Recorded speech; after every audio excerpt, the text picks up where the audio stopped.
যারা বলে আমাদের গাড়ি অবৈধ, তাদের গাড়িও তো অবৈধ।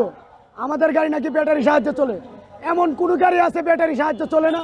আমরা জানি ব্যাটারি চালিত অটো রিক্সা যদি ব্যাটারিতে চলে, প্রাইভেট কার, সিএনজি, বাস, এরপর হাইএক্স নোয়া সবগুলোই ব্যাটারিতে চলে।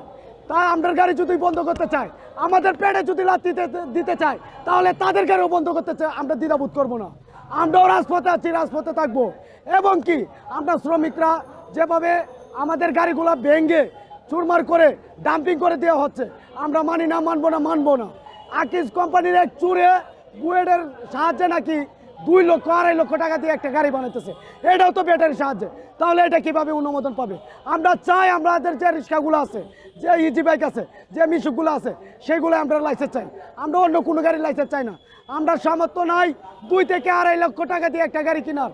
আমরা 70,000 টাকা দিয়ে গাড়ি কিনতে পারি না। আমরা 2 থেকে 2.5 লক্ষ টাকা দিয়ে কীভাবে গাড়ি কিনবো? আমরা কিনতে চাই না। আমরা বুয়েটের গাড়ি চাই না। আমরা বুয়েটের গাড়ি বদলে আমাদের যে রিক্সাগুলো আছে, যে ইজি বাইক আছে, যে মিশিকগুলো আছে, সেগুলোকে লাইসেন্স দিতে হবে। বিআরটি আমরা দেখতে পাচ্ছি বিগত কয়েকদিন ধরে সিটি কর্পোরেশনের রুকেরা এসে কিছু না বলে আমাদের গাড়িগুলো ধরতেছে, আমাদের গাড়িগুলো ভাঙতেছে।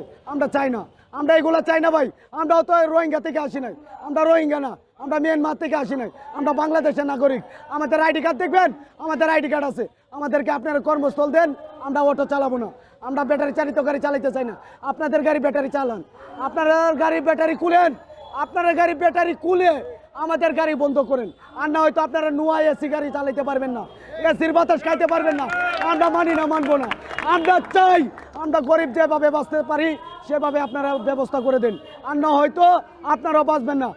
মাননীয় উপদেষ্টা সাহেব, আপনি যে গাড়িতে বসে এসির বাতাসগুলা খান, এই গাড়ি কিন্তু ব্যাটারি ছাড়া স্টার্ট হয় না, ব্যাটারি ছাড়া স্টার্ট হতেও পারে না।